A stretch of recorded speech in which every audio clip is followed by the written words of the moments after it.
इस क्वेश्चन में बोला गया है कि यहाँ पे all surfaces are smooth and pulley is ideal, find acceleration of capital M. मतलब वेज का एक्सेलरेशन पूछा गया है। ठीक है, ये स्ट्रिंग यहाँ पे फिक्स्ड है वॉल के साथ, दूसरा एंड जो है वो ब्लॉक के साथ कनेक्टेड है और ब्लॉक और वेज दोनों मूव कर सकता है। ठीक है, तो हम सबसे पहले क्या करेंगे, इसका एक काइनेटिक डायग्राम ड्रॉ कर लेते हैं। काइनेटिक डायग्राम बेसिकली हम लोग शो करते हैं कि डिफरेंट ऑब्जेक्ट का एक्सेलरेशन किधर होने वाला है। ठीक है, सो क्लियरली ये जो वेज है वो राइट की तरफ मूव करेगा। लेट्स से इसका एक्सेलरेशन इधर हो गया ए। ठीक है, और ये जो ब्लॉक है इसका अगर ग्राउंड फ्रेम से एक्सेलरेशन देखेंगे तो थोड़ा सा मुश्किल होगा।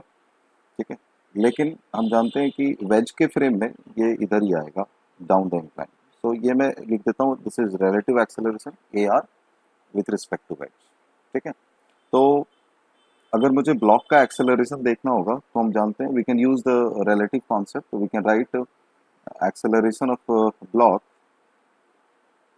अगर मुझे एब्सोल्यूट चाहिए तो we can always write this thing as acceleration of block with respect to wedge plus acceleration of wedge. So let's write here acceleration of wedge, ये लिख सकते हैं हम लोग।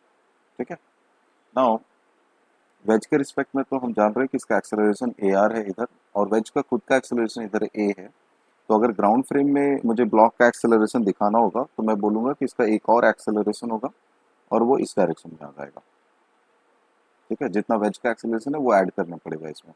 तो ब्लॉक का एक्सेलरेशन आप देखोगे तो मैंने दो चीजें दिखा दी हैं, एक तो जितना वेज का एक्सेलरेशन है और एक वेज के रिस्पेक्ट में जो इसका एक्सेलरेशन होगा। So A R and A, these are the two acceleration of this block. ठीक है, तो ग्राउंड फ्रेम में इन दोनों का जो रिजल्टेंट आएगा वही इसका एक्सेलरेशन होगा। ठीक है, तो ये हमारा काइनेटिक डायग्राम हो गया। Now since this motions are connected तो मुझे कुछ कंस्ट्रेंट रिलेशन निकालना पड़ेगा। ठीक है, मतलब ए और ए आर के बीच में कुछ रिलेशन होल्ड करेगा। Let's try to find out कि क्या होगा। So let's write constraint relation.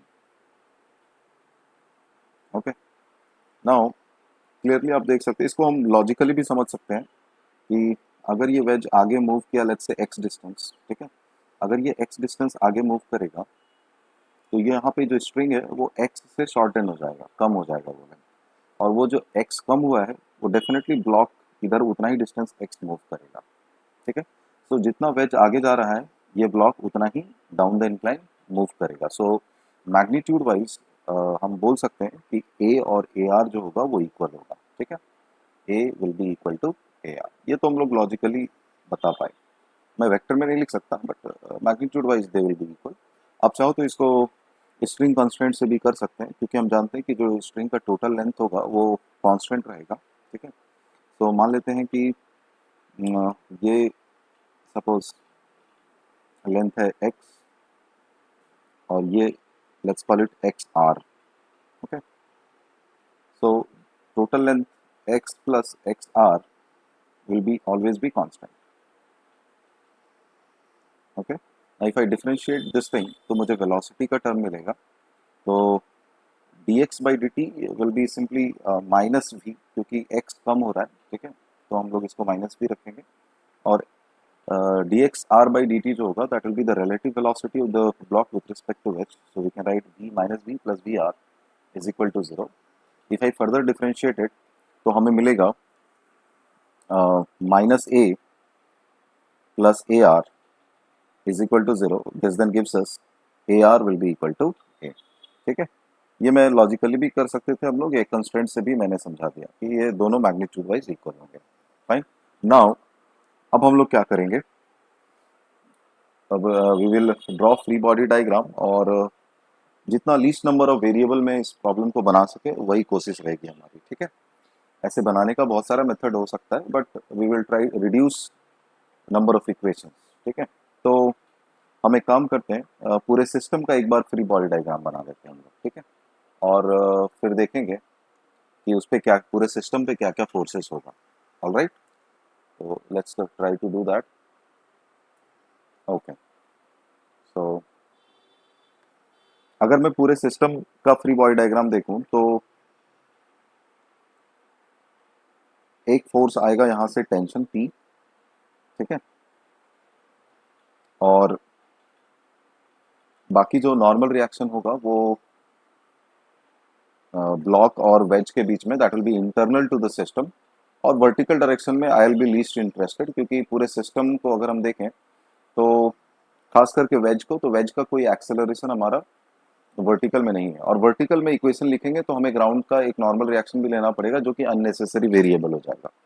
तो हम क्या करेंगे, पूरे सिस्टम को हॉरिजॉन्टल डायरेक्शन में ही फोर्स इक्वेशन लिखेंगे, ठीक है। तो पूरे सिस्टम पे अगर देखेंगे हॉरिजॉन्टल में, तो केवल the only external force is this tension, ठीक है। बाकी सारा कुछ जो होगा, ये एक अलग से अगर ये सिस्टम देख लें हम पूरा, तो ये टेंशन जो है वही केवल एक्सटर्नल फोर्स है, ठीक है। Remaining all the forces will be internal to the system, खास करके इन द हॉरिजॉन्टल डायरेक्शन, ठीक है। तो we will use this concept for system. हम लोग लिखेंगे summation F X is equal to M into acceleration of this block along x direction, ठीक है, and plus capital M into acceleration of capital M along horizontal direction, ठीक है। so let's call it x dash, okay। तो क्योंकि external force केवल horizontal में tension है, ठीक है, और अगर हम देखें इस ब्लॉक का एक्सेलरेशन, एक तो मैंने बताया था कि ये ए आर है बट मैग्नीट्यूड वाइज ए के इक्वल है, और ब्लॉक का एक एक्सेलरेशन इधर था ए, और इस वेज का एक एक्सेलरेशन इधर था ए, ठीक है। तो we will write T is equal to, ठीक है।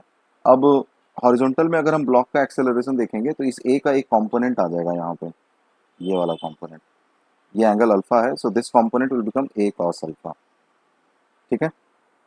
तो हम बोल सकते हैं इस ब्लॉक का हॉरिजॉन्टल में जो नेट एक्सेलरेशन होगा वो A minus A cos alpha होगा। तो हम लोग लिखेंगे this will be equal to M into A minus A cos alpha will become A into one minus cos alpha, plus अब ये जो कैपिटल एम है उसका एक्सेलरेशन तो हॉरिजॉन्टल में केवल ए है, so will write M into, so this becomes our equation number 1, ठीक है। ऑल राइट, तो अभी तक में जो इक्वेशन हमने लिखा है उसमें हमारे पास दो वेरिएबल है, एक टेंशन और एक ए। तीसरा वेरिएबल ए आर जो है वो कंस्टेंट से हमने बता दिया है कि that will be equal to A, ठीक है। नाउ समहाउ मुझे टेंशन एलिमिनेट करना पड़ेगा to find the acceleration A, wedge का एक्सेलरेशन निकालने के लिए टेंशन एलिमिनेट करना पड़ेगा। तो उसके लिए मुझे फिर से क्या करते हैं कि हम फ्री बॉडी डायग्राम, देखो वेज का फ्री बॉडी डायग्राम बनाएंगे तो मुझे एक नॉर्मल रिएक्शन दिखाना पड़ेगा और उसका कंपोनेंट ही है इवेंचुअली, और प्लस टेंशन वगैरह है वो सब मिलके उसको एक्सेलरेट करा रहा होगा हॉरिजॉन्टल में। लेकिन अगर केवल वेज को देखेंगे तो फिर नॉर्मल रिएक्शन मुझे लेना पड़ जाएगा, and I want to avoid normal reaction, ठीक है। तो हम क्या करते हैं, यहाँ पे ब्लॉक का एक्सेलरेशन फ्री बॉडी डायग्राम देख लेते हैं। So let's see ABD of block, ठीक है। तो ब्लॉक का जब आप फ्री बॉडी डायग्राम देखोगे तो इसमें जो फोर्सेस आएंगे, ये इधर एक टेंशन तो आ जाएगा टी, ठीक है, और एक तो एम जी होगा, नॉर्मल रिएक्शन होगा, ठीक है। तो क्योंकि मुझे नॉर्मल रिएक्शन अपने इक्वेशंस में लाना नहीं है तो we will write the equation, चलो मैं फ्री बॉडी डायग्राम में फोर्सेस दिखा देता हूँ अभी, और एक एम जी हो जाएगा इस तरीके से, ठीक है। ये तीन फोर्सेस एक्ट कर रहे होंगे।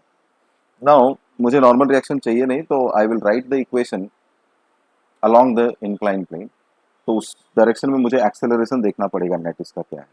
तो आप देखोगे ब्लॉक का इस डायरेक्शन में, मैं यहाँ पे फिर से दिखा देता हूँ आपको, ये ब्लॉक जो है इसका मैंने बताया था कि एक एक्सेलरेशन इधर है ए और दूसरा एक्सेलरेशन इधर है ए, ठीक है। तो अलोंग द इंक्लाइन अगर इक्वेशन लिखना चाह रहे हैं तो मुझे सारे एक्सेलरेशन को अलोंग द इंक्लाइन रिजॉल्व करना पड़ेगा। तो ये एंगल अल्फा है, तो ए का ये जो कंपोनेंट हो जाएगा वो हो जाएगा ए कॉस अल्फा, ठीक है। अब हम इजीली इक्वेशन लिख सकते हैं अलोंग द इंक्लाइन। तो एम जी का एक कंपोनेंट आ जाएगा इधर, and that's component will be equal to M G sine alpha. तो equation will become M G sine alpha minus T will be equal to m into a into 1 minus cos alpha. So this becomes our equation number 2, ठीक है।